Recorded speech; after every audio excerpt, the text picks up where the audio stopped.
You are listening to Season 2 of the Humans of AI Stories Not Stats podcast. Me, Devi Parikh and Dhruv Batra talk to AI researchers to try and understand who they are as people, what their life is like, what they think about, what they're insecure about, and what they get really excited about.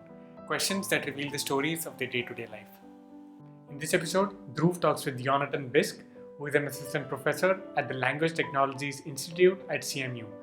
Yonatan talks about his love and fascination for TikTok, enjoying the simple moments in life, dealing with failures by talking publicly about them, giving back to society, and lots more. For more information about the podcast and the episodes, you can log on to www.humanstories.ai. And yeah, let's get right into the episode. Hey, Yonatan. How are you? Good. How are you doing? I like the. You've cleaned up dramatically. You no longer look like you're in the middle of a pandemic. I shaved. Yes, from the last time you saw me, I did shave.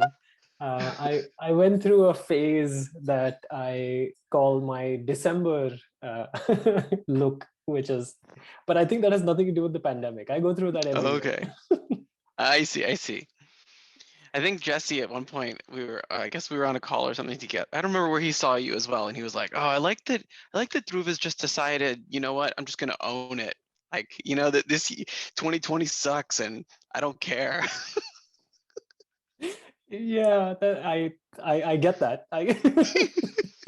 And I think by the time November 2020 came around, I had hit that mindset where I was ready to call it done, and mentally I was checked out. So I went to, like, I knew I was actually done according to my calendar, like maybe December 10th, and so I was still going into the first week of December into meetings saying, "Look, I'm sorry, but I'm just not here mentally. Like I'm, Yeah. you can see it on my face." Yeah, exactly. I still haven't done the haircut, so I haven't had hair this long since high school, and I used to have it like down to my shoulders, and then at some point when the hairdressers all closed, it was like, well, what am I gonna do? And so I just left it, and now I can't. It's like it's in this place where it's like, I don't know. I guess maybe I can go back to a hairdresser, maybe not. It's just long enough now that if I really try, I can sort of make a bun for it, so then it's kind of okay looking. You're at that Yes. stage where you can just power through. Go for it, man. Like Well, but then it's sort of, I feel like I've just like cliched myself into professor life. What'd you do your first year of professor? Oh, I grew my hair long. I also probably need to have grown a beard this year just so I can just like completely, wear t-shirts everywhere and be a cliche. No, I'll clean up. either that, or you could, go down the goth route, go full heavy metal, like just. So after I had the long hair in high school, the next thing I did is I cut most of it back, but I kept the bangs to the side. So I had like an emo kind of thing where it was just covering one eye. And it took me a really long time to slowly get my bangs higher and higher. It was like I'd worked so hard as a kid to get bangs past my eyes that the idea of like cutting them shorter and like losing that and then having to like ever do it again, I was like, I can't give up on this. I have those long bangs. I must keep those long bangs. But yeah, I don't know what the next stage is for me. I think I've already received answers to a couple of questions I was going to ask you. So this is good. This is excellent. But maybe we can officially begin. Sure. So, Yonatan Bisk, welcome to Humans of AI. Thank you. Thank you for having me. And thank you for agreeing to participate. So the rules of the game are, I have a sequence of questions for you. Some are light and may not require much thought. Others may require a bit more consideration. So feel free to take your time and pause to think. If you want to skip a question, we can do that. But when in doubt, if you can err on the side of being open, transparent, vulnerable, we'd appreciate it. Sound good? Sure. Yeah, of course. Okay. So what were you doing right before this call? Oh, well, that's not hair related. No. So what I was doing right before this call is that I just ordered this little kit to, it's like a little stand for a Raspberry Pi camera. And so I was just looking at all the little acrylic pieces, and I was trying to decide if I had enough time to put this together or if I no longer had the dexterity to do something this tiny quickly. And so I I opted on the side of waiting, but that I was unboxing it and looking through it. That's what I was up to. We're at my work desk right now, and this is my fun desk.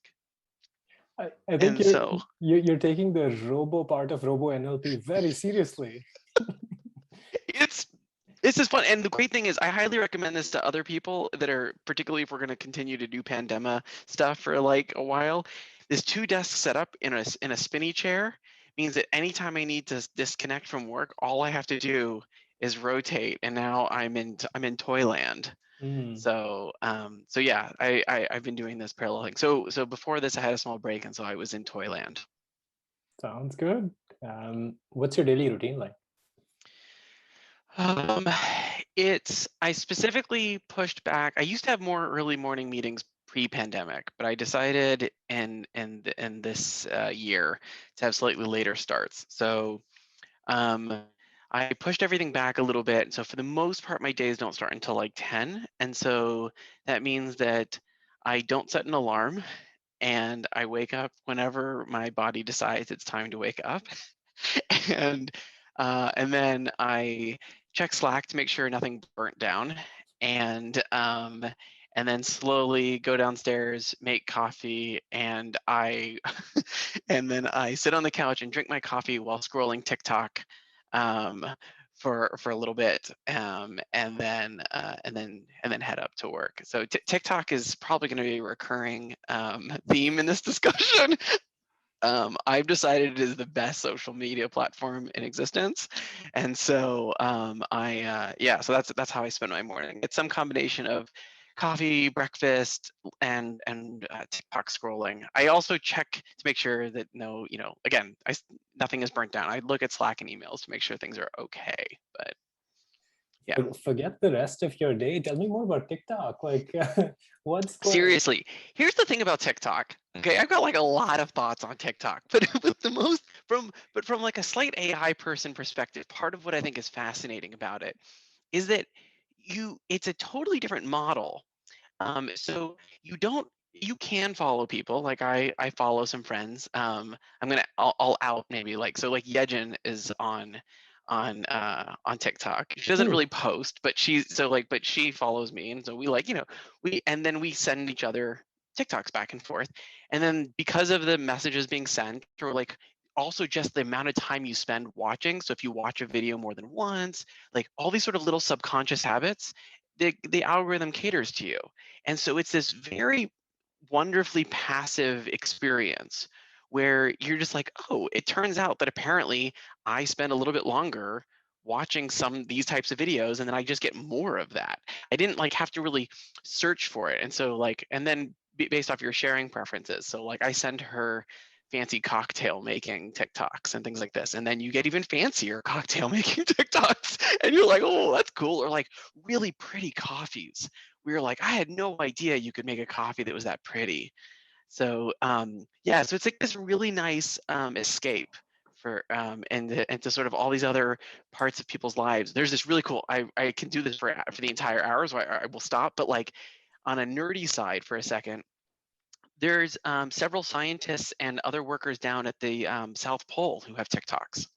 And so they just document things in their lives, and then people ask them questions, and then they go and answer them. So they're like, I mean, some of them are like silly things. They're like, wait a second, if it's negative 80 degrees outside, how long does it take for a cup of water to freeze? He's like, I don't know. So he like fills up a cup of water and goes and puts it outside. And then or like the sun has set now, which means it's set for like 6 months. And so like, what is it like to like watch your final sunset? And then like and so anyways, it's like this kind of thing where it's like I'm teleported into for a brief moment into some very totally different part of the world. There's nothing work related. It's just sort of fun. And no, I don't see a lot of people dancing, though that isn't the classic TikTok experience. Fascinating. I particularly like the fact that you can almost pseudo run experiments by asking others to, in a place that you wouldn't normally have access to. So that's fascinating. Yeah, exactly. It's a very cool little ecosystem. So anyway, I'm not not a paid sponsorship by but if ByteDance, if you're interested, I think there's some cool multimodal research we could be doing there. I'm sure Is they that- watch this. Yeah, we don't have that much reach. Is that the favorite part of your day? What is the favorite part of your day? It really shifts around. I think that the favorite part. So I've been doing a couple of like little test things. So we like restructured our group meetings recently. So Emma Estrubel and I do joint meetings because we figured we have small groups and they can learn from each other and stuff like this. And we restructured them to be handout based. So it's not like a research update. It's just sort of like, is there something you learned recently you thought would be fun to talk about? Something like this. And it has made the whole experience just a lot more casual and a lot more fun, a lot more like hanging out with our group than we had before. And so like a student came in the other day and he was like, hey, like, here's this thing that I do for fun. Like I have this hobby and I just realized that, there was a bunch of stuff online about it. And I thought like, maybe there's research in this, like maybe I can turn something that I enjoy into, and then it just turned into like a brainstorming session for like 30 minutes where other students were like, oh yeah, that's kind of cool. I'm like, oh yeah, I also play that game, or I also do whatever else. Similarly for like, I'm teaching a class right now, which is project based. And I decided to turn some of the classes into just like meeting hours where like the students can come and just like brainstorm about their projects. And so anyway, I know that's kind of worky stuff, but I think that it's the kind of thing which wouldn't feel like a big deal in normal life, but in this life is like, it's like really nice to have that kind of unstructured time with everyone. And so that's been super, super great. Outside of that, my I don't know what my favorite time is outside of that. I think we have a few like sort of familial rituals, right? Like we have a couple of so my wife is very good about like being more schedule oriented than I am. And so that means that I tend to be very careful about things hitting like the 6 o'clock mark, which I think is healthy and like really good, because this stuff can kind of bleed over. And so part of what that means is that like, and I do all the cooking.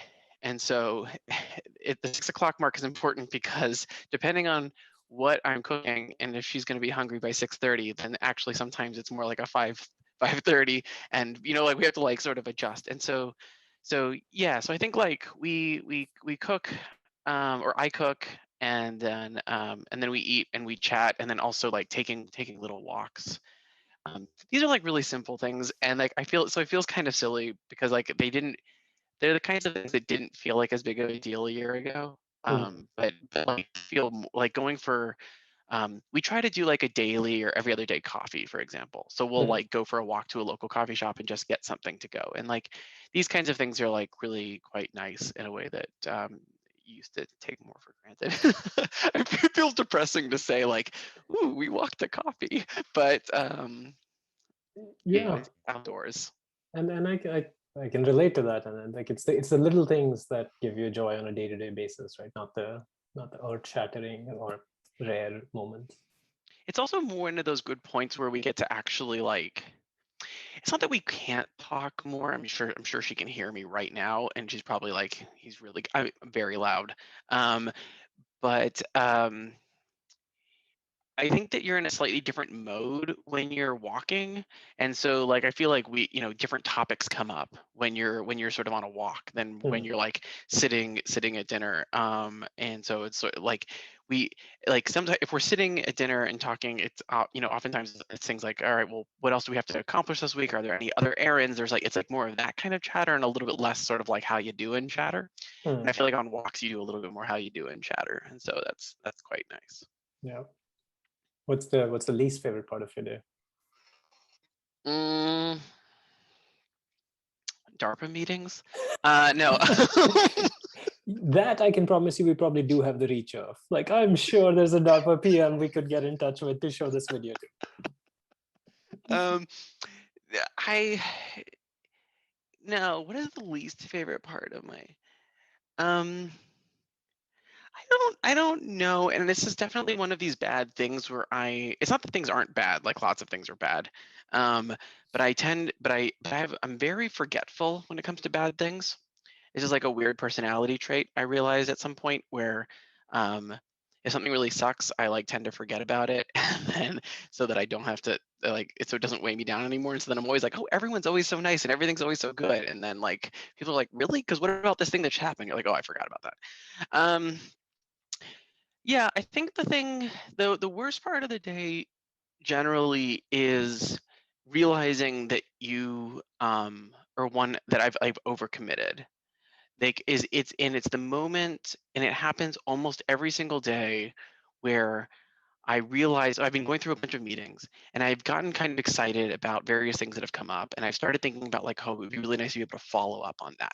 Like, Mm. I'd really want to like, we just had a good discussion, and it'd be like, and a student brought up an idea, and I was like, it's an idea that I'm familiar with, but I haven't thought that much about.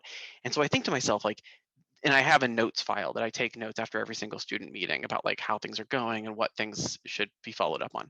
And so I'll like write down, I'll be like, I should like 100% like spend some time just mulling on this, right? And then you get to the end of the day and you're like, I 100% cannot find the time to sit and mull on this, right? There's no way for me to do that and my TikTok. Um, And, no, and but like and there may be multiple such meetings, right? You may have been gotten excited about 2 or 3 such things. that's right, exactly. It sort of starts to compound, and then you're kind of like, okay, this is, and so one of the big things, my big takeaways actually from, and this is maybe a more general comment on first year faculty stuff, is that one of my big takeaways is that I don't want that to be a lasting problem. I want this to be something that I fix. And so part of what that means, sorry, collaborators, is that I'm planning to decrease a bunch of collaborations because I don't feel like, it's not that they aren't fascinating, but I don't feel like my students are getting as much of that sort of like out of meeting, contemplation time that I would like to be investing, because I'm context switching to some other, responsibility, or some other, whatever thesis committee or whatever I might be. And I like all those things, which is what makes it hard. But I think it's like learning that I have to do this prioritization within the things I like, right? It's like I like again, it feels weird saying this all out. I like my students most. Sorry, everyone else.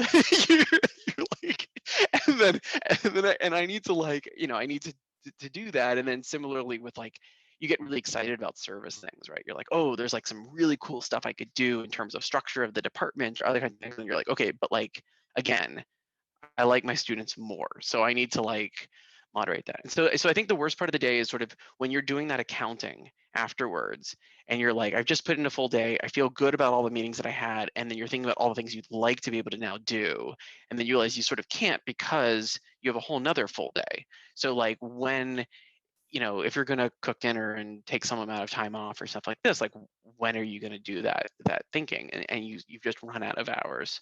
So that means some reprioritization. So I've been thinking a lot about that. As a more general note, if anyone is watching and they're junior faculty and want to talk about these kinds of things, I'm more than happy to do that. I feel like this is like one of those things which is like, hopefully learn from others' mistakes. Yeah, and to be honest, I'm really impressed and happy for you that you're catching this early, because it can almost feel like you can get trapped into a cycle of increasing collaborations, and it's not till several years later where you realize that you've gotten yourself permanently trapped in that cycle. So I wish you well in this endeavor. Thank you. In my pruning process. Yeah. So on the note of like trying not to overschedule, are you a planner, or do you operate more on gut feeling, go with the flow? Um, I am. This is one of these things that I think is a fascinating question, because I think it is I think it's super. Um, it's a super subjective answer. So I have this question. I have some version of this thought a lot with other people. I consider myself to be pretty easygoing, except when I'm hanging out with easygoing people who think that I am a pretty intense planner. Hmm. So so I And am does a, does the converse yeah. happen? Do you find yourself hanging out with planners who think you're just Yeah, a so slacker? right. So in particular, my wife thinks that I am a complete airhead who doesn't keep track of anything. So it's yes, I think it's sort of, it's one of those things where I think we all have other people in our lives who are more or less structured than us, and then and so we're trying to find our space. There are I have aspects of my life where I feel like they have to be messy. And I think creative things are like this. So like this desk is a total mess. Like it sort of just has to be. If this was organized, I feel like I wouldn't be able to get anything done. But then there's other places which are incredibly organized. So like I was noting that I have a spreadsheet which lists every single responsibility that I have to do with day level countdowns to all of them. And then I have a row for every student, and there's a column. It's like a Google sheet that's set up. And so then every weekly meeting, there's notes that are filled in for that. We add another one, and then we can see how things are progressing or not progressing through time. And when deadlines are met or changed, then they get moved into the archive section of the sheet. So then I can then do a look back and see what things were actually. So like there are things that are like super crazy organized, and then there's like creativity, which I feel like sort of can't be. And so it kind of depends on what aspect of my life we're dealing with, if that makes sense. Yeah, that makes sense. Then do you end up struggling with procrastination? Constructive procrastination, yeah. I'm always doing something constructive, um, or like besides for TikTok. Um, but for the most part, it's so. For example, one thing that I'm doing right now is that so Emma and I are designing a new course for the fall, and like that is just this crazy fun new idea. And so that means that anytime I have a moment, it's like, well, what if I start, lesson planning? What if I start doing some of the prep for the projects for that, right? And it's like totally constructive, but it is also definitely not what needs to get done right now. And so that's mostly what happens is, or like and I'm happy about all the things I do. So like the other thing I guess a couple months ago now, I realized that my website didn't meet accessibility standards.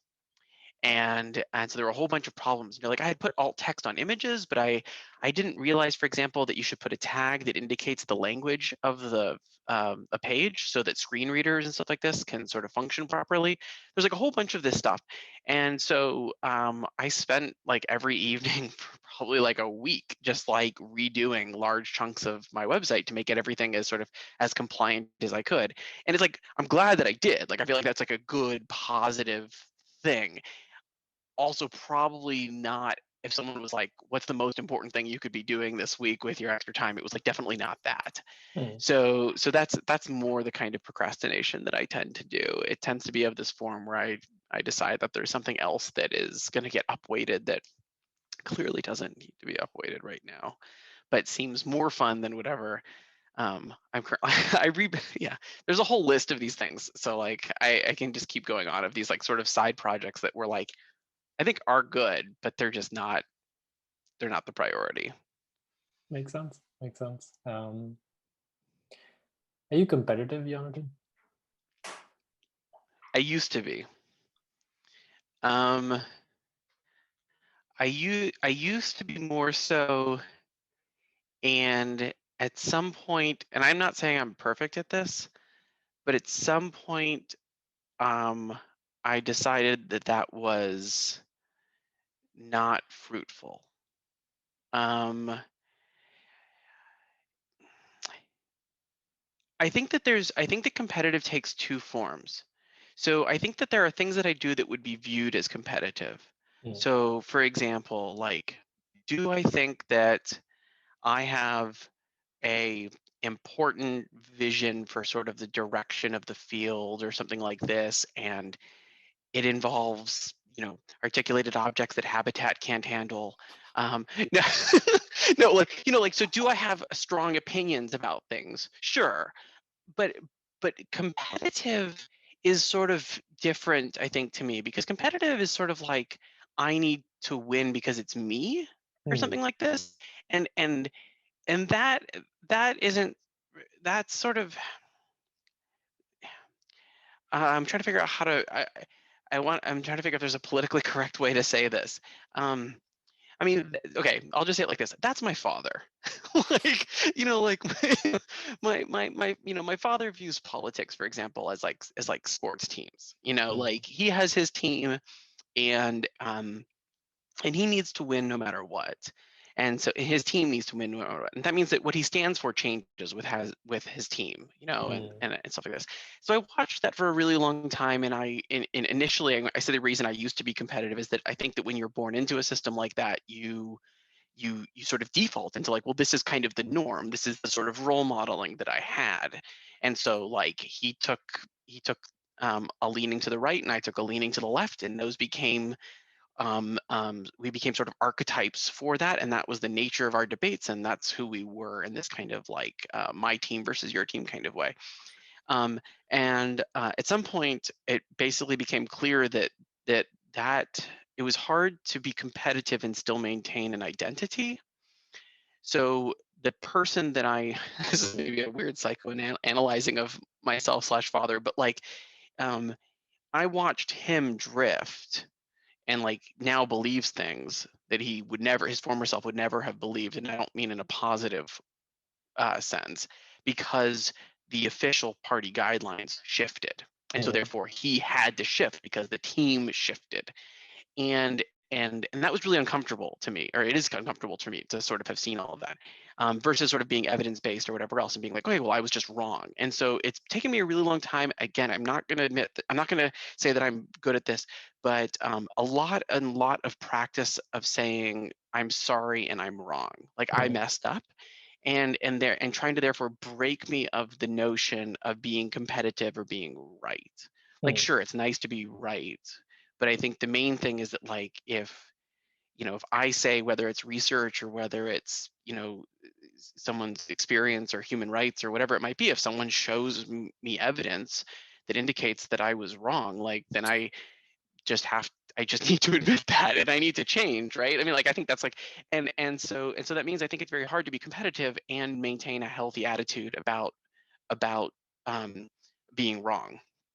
And so maybe that's like a longer, complicated answer, but that's, so I think that's kind of where I'm hopefully making progress on, and hopefully will continue to make sort of progress on, and decoupling that from any sense of self. So this is, I think, related to this question of sort of like, do you experience regret? I think this is like another one of these similar kinds of questions, and I always, claim that what I'm trying to do is live up to a notion that I don't, because you can, if the person that made the decision had no, like that you did at that time did it to the best of their ability, then you can't regret the decision. Like you did what and so I feel like it's sort of the same thing with competitiveness and being wrong and stuff like this, right? Like that person doesn't exist anymore. That person that was me 5 years ago, maybe I don't agree with them on a lot of things, but like I also sort of can't feel too bad about it because it's not sort of helpful. The only thing that's helpful is to figure out what was necessary for me to change so that I maintained that. And then also if I was trying to explain or, help others through these things. I don't know, that's kind of a not sure how well this stream of consciousness is articulated, but hopefully makes sense.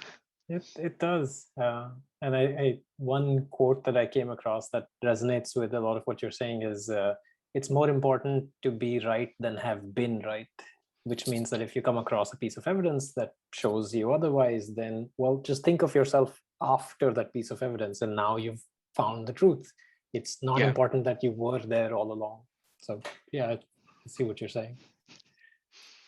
So is there a rejection or a failure that hurt particularly bad?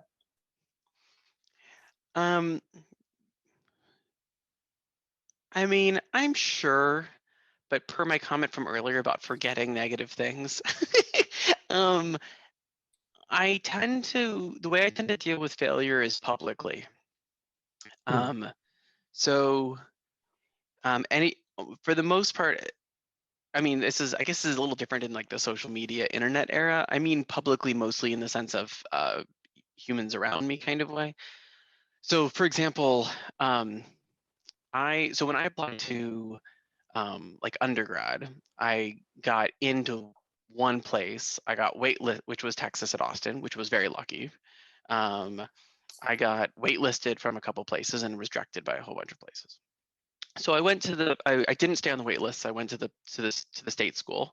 And I was super lucky that it turned out that Texas was a very good school for computer science. Like, my local state school happened to be very well ranked. And then and then for grad school, I applied to a bunch of places and I got into one place, which was the University of Illinois.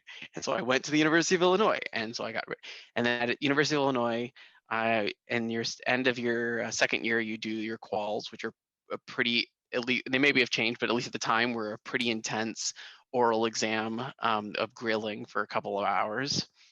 And, like it was sort of the kinds of things where it was like, show, what was it, like derive the necessary convex concave optimization for latent struct SVM, on the board kind of KKT stuff. conditions, write down KKT conditions. And you're like, okay. This is okay. so David Forsyth. Yeah, yes, Yeah. that he does show up in this story. So I failed my first when I took the qual. And anyway, so the point of the story is that, because there's more failures on this list, but the qual one is, I think, notable because when I failed, I basically just told everyone in the department I failed. I was like, oh yeah, no, I failed miserably. I only have like 6 months to prepare to try to do this again, or I get kicked out of the PhD program. And slowly, all of these people like started coming out of the woodwork that had also failed. And they were like, and no one would ever talk about it.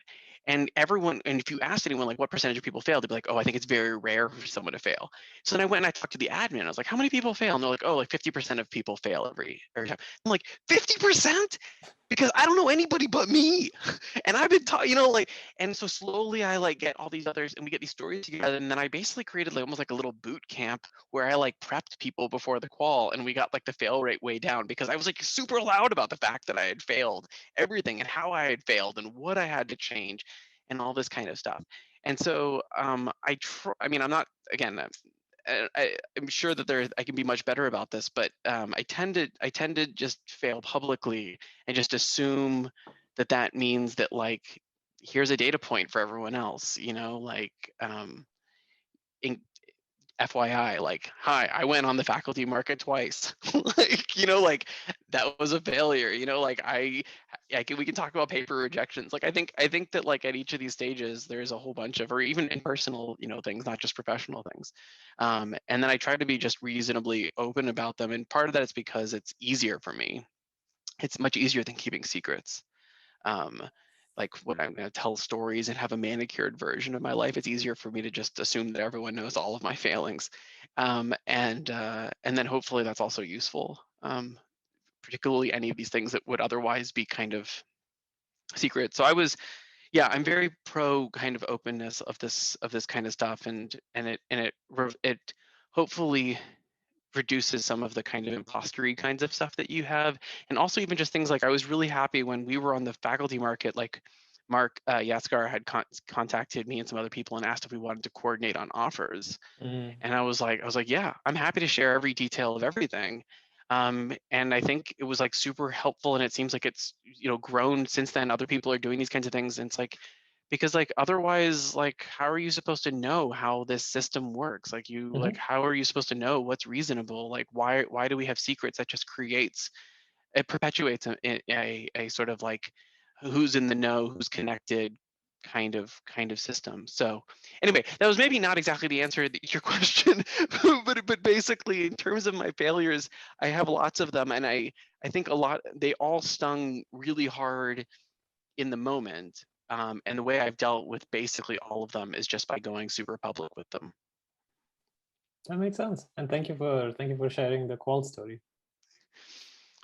Yeah, I don't want to do it again though. I don't want to take another qual. I would fail it again. Sorry, Jerry DeYoung. He was my qual chair, and he was Ray Mooney's advisor, and he took me to task the first time around, and then David Forsyth took me to task the second time around. Yeah. Is there so the converse of that question, is there a achievement or a success that felt particularly good? So the thing that's interesting about that is that the camera's probably sorry. If the camera starts moving, it's because the cat I saw the just tail go by. okay. She's decided that she was going to start rubbing up against the monitor. Hi. Um, the interesting thing about that is that that's another one of those things where there's the event itself, and then there's the thing that made it feel really good. And there's I think there's sort of in two pieces. So for example, like getting offers, faculty offers was obviously like in terms of recent memory was like a very, very big deal. Um, having my then girlfriend, now wife, congratulate me was way more emotionally satisfying than the offers themselves were. Hmm. Um, and I think, oof.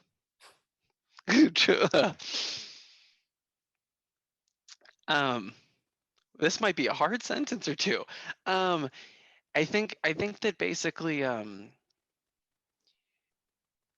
there's like stuff that like feels good and it was sort of on your ideal trajectory plan path.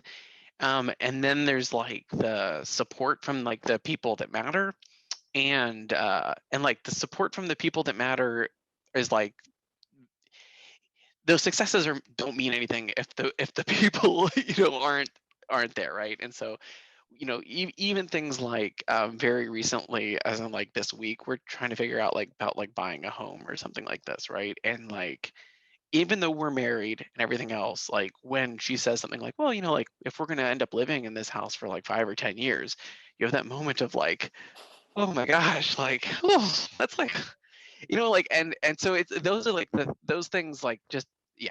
I don't know, maybe it's not to be like really sappy or whatever, but those are the things that matter like a substantial amount more. And so you need like the thing to happen in your life so that they can comment on it, but it's them commenting on it that actually is like the thing that matters. Not so much the thing itself, or not as much the thing itself. Yeah, that, eloquently said. And then cats eating things on your desk. Don't eat that. Do you have Sorry. no worries. Do you have an internal monologue? Um, so I have almost an exclusively external monologue, which is maybe what has been evidenced by this whole discussion. Well, I mean, this is supposed to be largely a one-sided conversation. Yeah, but I think that like also these kinds of stories that I'm telling about like failing publicly or whatever else, it's like the way that I deal with things is that I basically just talk about them, and I almost basically never talk about them to myself. I talk about them to everyone else. Hmm. So it, I probably should spend more time thinking inside my own head. But yeah. So I do. So the actual answer to the question is yes. I have an internal monologue, but the also answer to the question, which I think everyone who knows me realizes, is that it's very hard for me to shut up because I tend not to run that internal monologue. I tend to just say it, and so then once it's out of my mouth and I hear it, I then say like, "Oh, is that actually what I think? Is that actually?" And it's like, and then I have to like reason about the whole thing out loud. My wife's the exact opposite. She does everything internally, and so during this house buying process, every single time that my mood changes about something, I say it. I'm like, oh yeah, I do. I think I do like it. Or, maybe I'm writing it off. And she's like, I feel like, would you just please stop? Just tell me, make up your mind, and then tell me how you feel. And I'm like, we're currently running the sampling procedure together. And, That is uh, hilarious. You are watching the process unfold live. You, that's you right. may as well be seeing the neurons fire. That's right. And she's like, I don't want to see it. go, go figure it out and come back to me. Hey man, transparency is a thing. It's a virtue. That's why I said it. I'd rather not have secrets. It's much easier for me just to assume that everyone knows everything than I never have to like, oh, did I tell that person that like, no, it's just, yeah, much No, simpler. And are you a visual thinker? Do you have pictures, maps, symbols, search trees, movies in your head? Yeah, I generally speaking, that's how I reason about a lot of things. And sometimes that manifests in terms of you know, uh, in terms of gestures and things like this. Um, it's it so it's frustrating sometimes because um, then you have like a thought and you can't articulate it. And so you're like, I don't know what to use to do this. And I never really spent the time to become artistic. Um, and sometimes I wish that I had. Like I'm pretty decent at like vector graphics kinds of programs, but not with like an actual pen and paper. And when we were kids, my parents took a very we had like a sort of gender neutral upbringing. So the idea was that anything that my sister was exposed to, I was going to be exposed to, and vice versa. And so we ended Hmm. up basically like, so we would both go to art camp together. We both went to like science camp together. She hated one, like, I liked whatever. But it meant that we had this sort of balance. And so I did go to like a bunch of like art camps with her, and I was always jealous of being able to articulate, since there were these kinds of more abstract or sometimes pictographic notions in my brain. I was really jealous of the fact that she could actually like translate that down and sort of out in a way that I couldn't. um, but I talked really quickly and I was pretty decent at talking, and that was getting me most of what I wanted. But I do sort of still feel like I missed out on that. And so sometimes you viz things and you're like, oh, I can like totally picture this in my mind's eye, but actually manifesting it is very difficult, and describing it is quite difficult. And so Hmm. I do like computer programs help a little bit in that regard. Like drawing straight lines is easier on a computer. um, but um, Hmm. but yeah, so it's kind of a mix. But generally speaking, I do really like pictographic visual like and visualizations of things more so than words. I don't really like reading. Are you happy with the number of close friends you have? So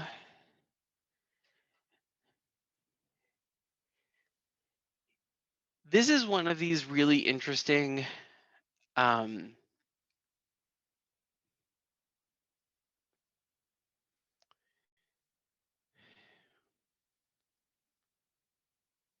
um, the short answer is I think yes. The longer answer is I've always struggled with the um, I've struggled with the definition of close. Hmm. So it's very easy for me. So I consider everyone my friend always, and so I will I will come back from a coffee shop, and I've like talked to the barista for like 5 minutes, and I'll be like, oh, I have this new friend. I'm like a 5-year-old, right? Who's like everyone is their new friend. That's like how I operate in this world. And I love this. And so like in Urbana at one point, I somehow just ended up always on the same lady's bus route for like almost a month. And so like she and I chatted every single day. We were checking in on the status of her pregnancy, like how things were going. Like we were like I was recommending cooking things to her, and she was talking about like some new foods that her doctor just told her she couldn't, whatever. And so I would come home and then I would be like, oh yeah, no, I just had a great chat with this lady.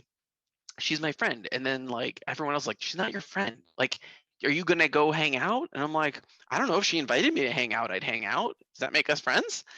And and so like close friends, I think, is sort of this thing where it's like, oh well, these are the people that have like stood the test of time maybe, or something like this.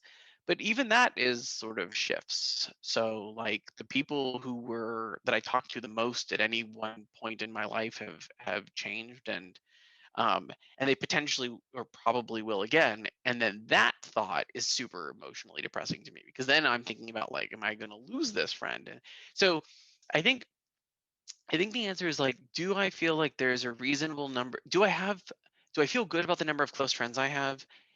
Yes, in that I have enough close friends both in and outside of academia that I feel like I have circles that I can escape, out of this world, and I have people that I can talk to in this world, and or people that were in this world and have left this world and have justifiable complaints about it and things like this.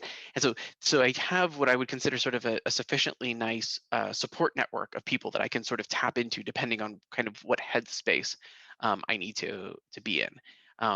But I also sort of always feel like there is something I never have that I've always lost something. So like in grad school, my first 2 years, I didn't know anybody, and I was like figuring my way through. And my default was not actually to befriend the computer scientists. My default was to go find normal people. And so Hey, we're normal.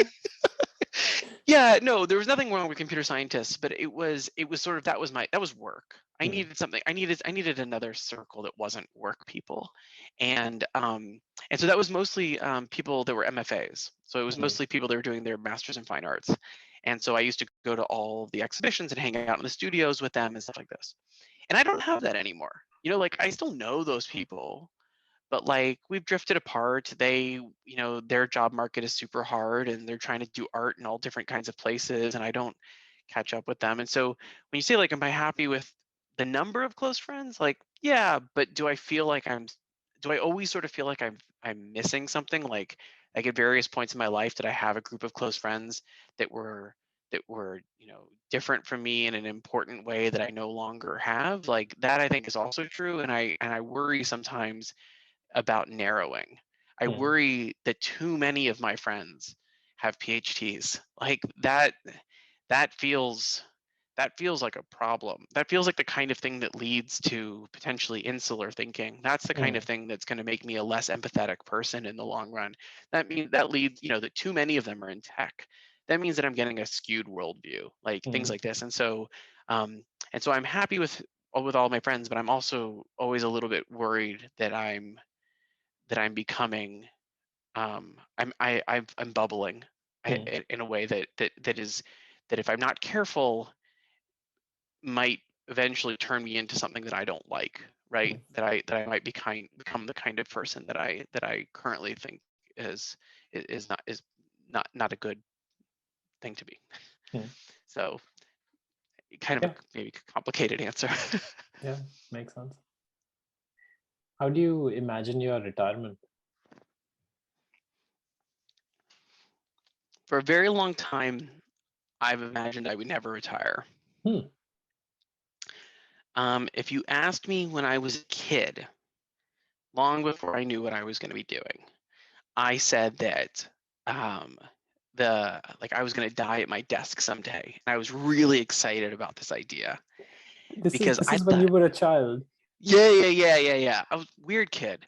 Um, I thought like it would be so cool because you would see these totally fictional portrayals of like scientists and things like this, and I thought like, oh, if I was doing something so awesome that I would just like want to be there every day, and like I would just do it until someday I croaked and I just couldn't do it anymore. What an amazing life that would be. Um, Not sure that's the healthiest attitude. Um, but That bit. um, so uh, I hadn't really thought about retirement until pretty recently. Um, and I don't think that I will ever retire. Or let me rephrase that. I might retire from a job and into something else. But I suspect that I've been having this conversation a lot with my parents and my grandparents. And retirement now, I don't think makes sense in the way that it used to like 50 years ago, Hmm. because people live substantially longer.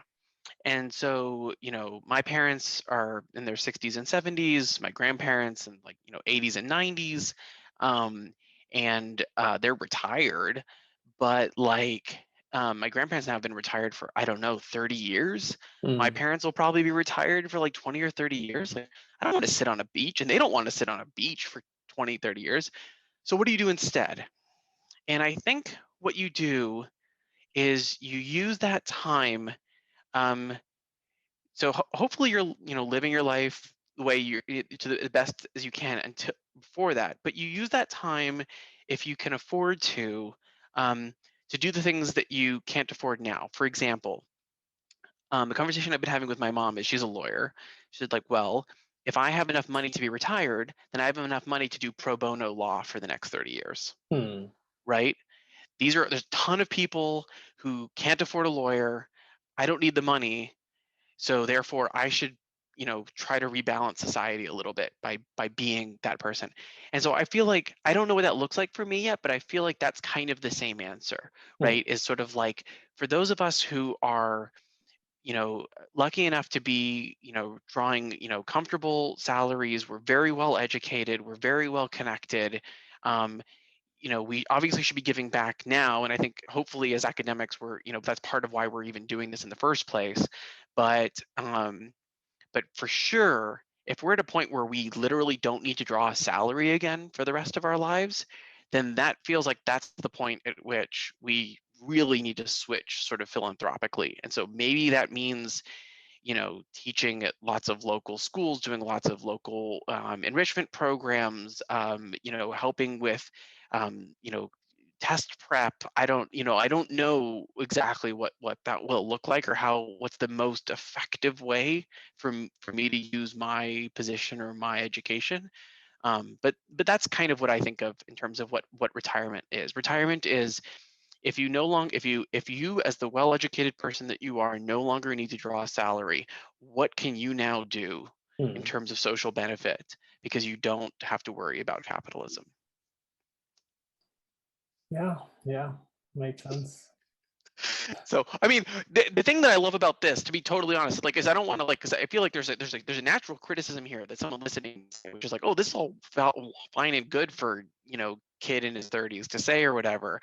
Like, we'll see if he lives it. And that's part of why I think it's important to be super loud and about, and like open about everything, right? Is that, like, I do really want there to be accountability.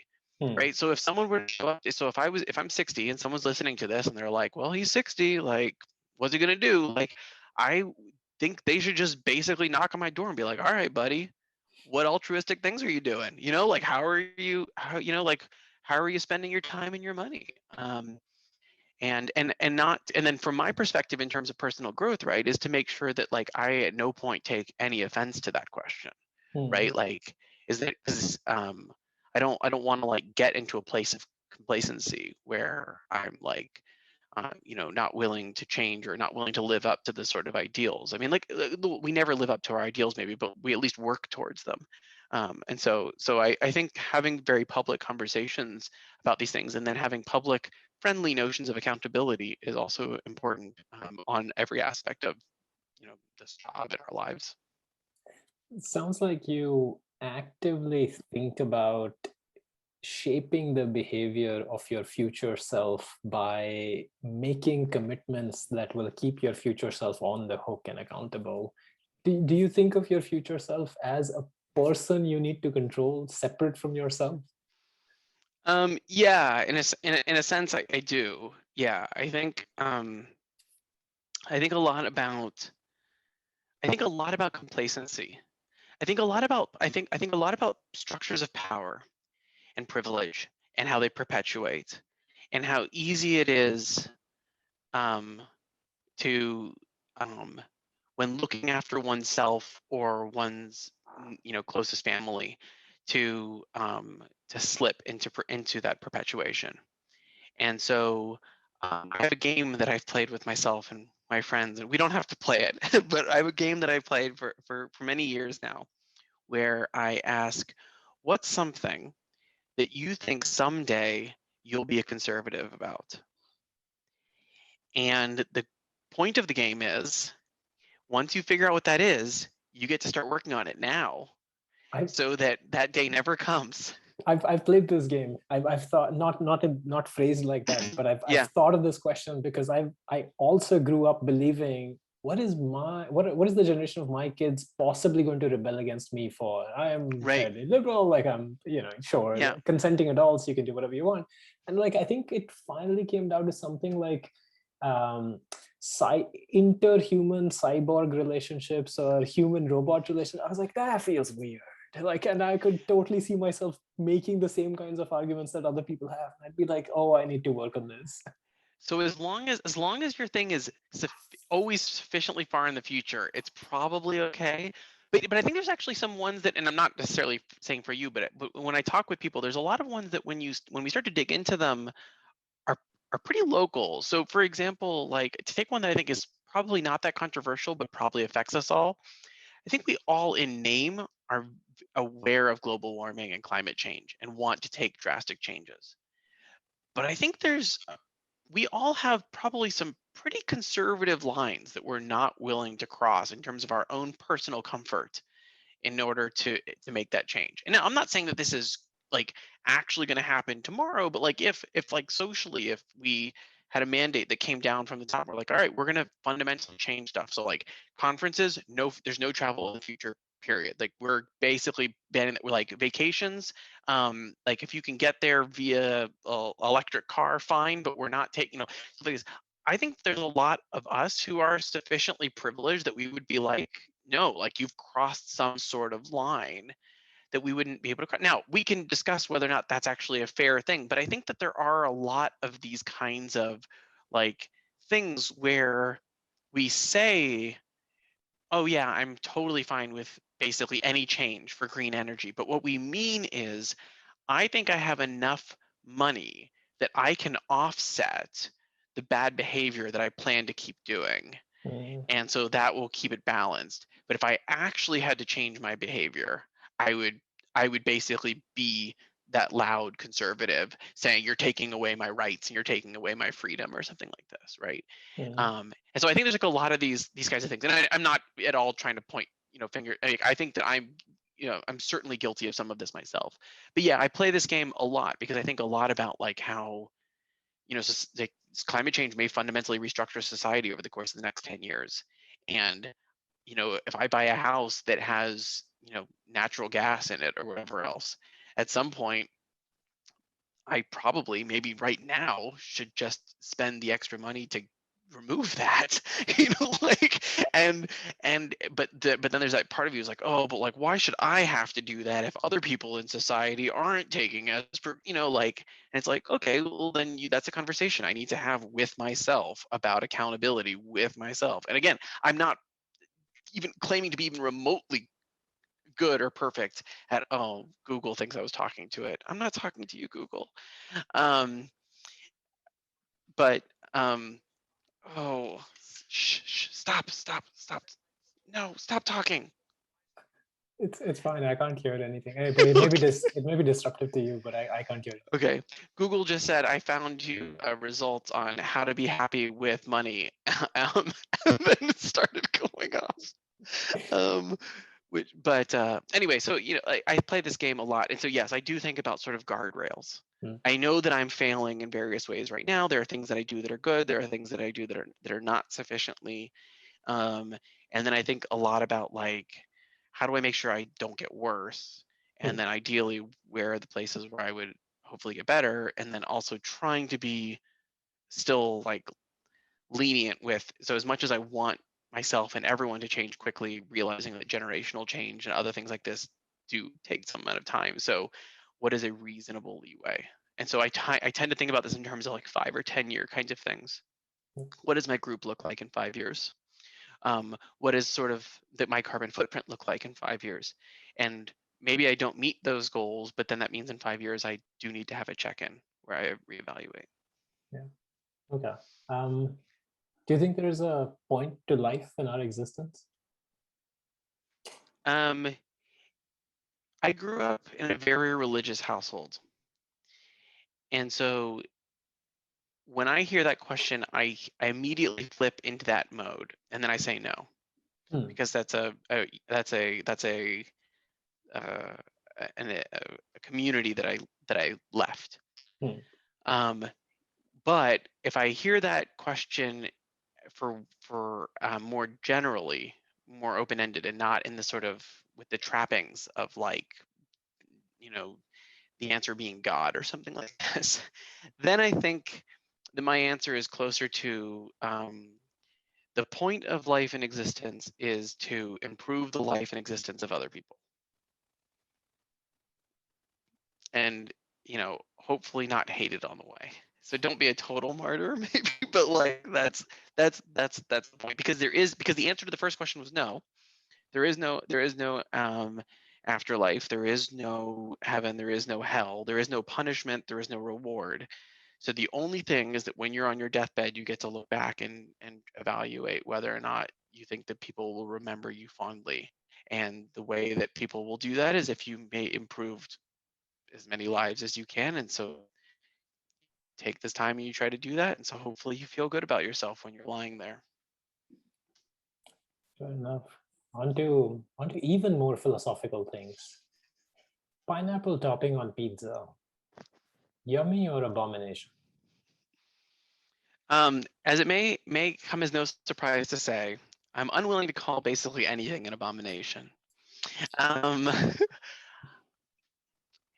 I personally am only okay with pineapple on a pizza if it is also combined with barbecue sauce. Hmm. I think that it needs other flavors to counter, and balance it. But this is probably because, though I have not been tested for this, I suspect I might be a super taster, and I find a lot of flavors very intense that other people do not. Fascinating. So that means that my experience of, for example, the one that I'm famous for is that I find celery to be quite spicy. Huh. And other people are like, celery literally has no flavor. Yeah. Or but I contend that if you juice it, you would taste that it is spicy. I think a juiced celery is very spicy. Um, but But it's not that what could yeah. possibly be the mechanism that would explain someone like me experiencing spiciness when it's juiced but not when it's solid? Oh, I think because it's so much more concentrated. I think that I think the celery juice is so much more concentrated that maybe you would notice it, Hmm. or one would notice it. I like spicy things, but that's one of those kinds of things where, like, oftentimes when we're cooking, I'll start grinding something and I'll be like, "Ooh, gosh, that's an intense smell," and then like show it to like whoever I'm with, and they'll be like, "What?" And then, like, so so that may be informing my pineapple experience. I think pineapple is one of those quite strong flavors. And so you need some other things to kind of to temper it. Um, but I with all due respect to the Italians, no one owns any one dish or cuisine. It's all shared, and so if people like it, they can do whatever they want to the pizza. Hmm. So by inference, one would deduce that you do not believe in cultural appropriation either. Um, Cultural appropriation. So, ooh, this is like a really big question you just asked. There is a difference between um, remixing something, appreciating something, and appropriating something. Hmm. So, appropriation oftentimes takes the form of vilifying a community for some aspect of their culture and then taking their culture and then profiting or making it your own. Hmm. That, I think, is bad. You cannot persecute people for their pizza and then get rich off of pizza. Though that is what we in the United States do to basically every minority group, we being a bunch of white people. Um, Appreciation and remixing and stuff like this is good. So Hmm. praising people and elevating them for their culture and their cultural identities, and then being inspired by their spices or their mixes or their music or whatever else, and building it into your own with appropriate um, notes of sort of homage and respect and everything else, I think is fine. But it does have to be done appropriately and carefully. Yes. And it's and you can't claim that you're doing the latter if your society is doing the former. Yeah. So anyway, Makes sense. that's a big question. Yeah, no, I didn't mean to spring it up as like a gotcha question or anything. That's not the intent of any of this. No, I understand. What is some of the best advice that you've gotten or given, or would give to your students, your nieces, nephews, kids, next generation? So for students, my favorite piece of advice is the one that came from Jerry DeYoung to me when I was having a really hard time being okay with publishing. I basically felt like anything that I was going to put together was not going to be complete. I was like, like there's no manuscript that's ever ready. It could always have more experiments. It could, I could also, and the second that you submit it, you've already started thinking about something else. So by the time you present it at the conference, you think it's outdated and it's not interesting. So, and he said, you're viewing publication the completely wrong way. He said, every paper is just raising your hand once in a conversation with the community. And sometimes you'll try to raise your hand and the community will say, nope, you're not ready. Oftentimes you'll raise your hand successfully and people will listen and then not change on it. But if you raise your hand enough times, if you're able to raise your hand enough times, then you get to start steering the conversation. And that I think is nice. And I think about this also in terms of other aspects of whether it's voting and local elections or whether it's donations and various charities and stuff like this, is sort of understanding that like there's always an issue. There's always a paper that you're trying to do, or there is a bill that needs to be overturned, or there's an election that needs to be won. But there's sort of this there's like this lifetime level thing, which is like what you want to see the scientific community change or what you want to see society move. And that's like the important conversation.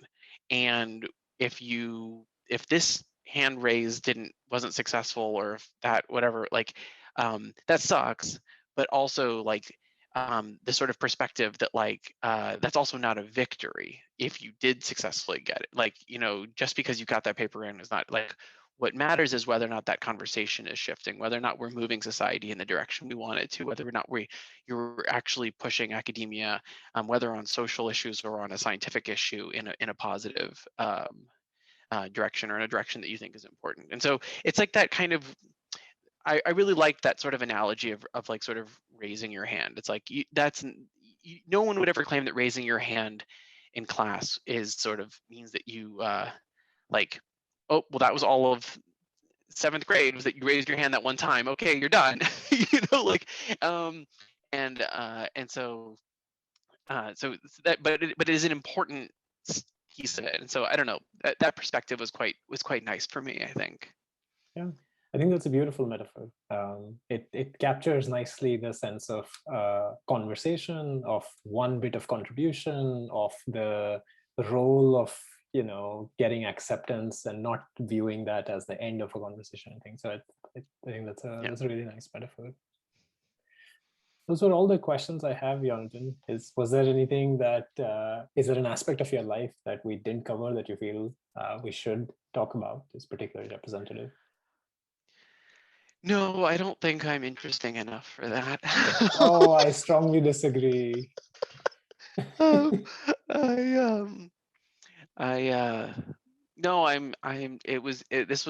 it's lovely to be,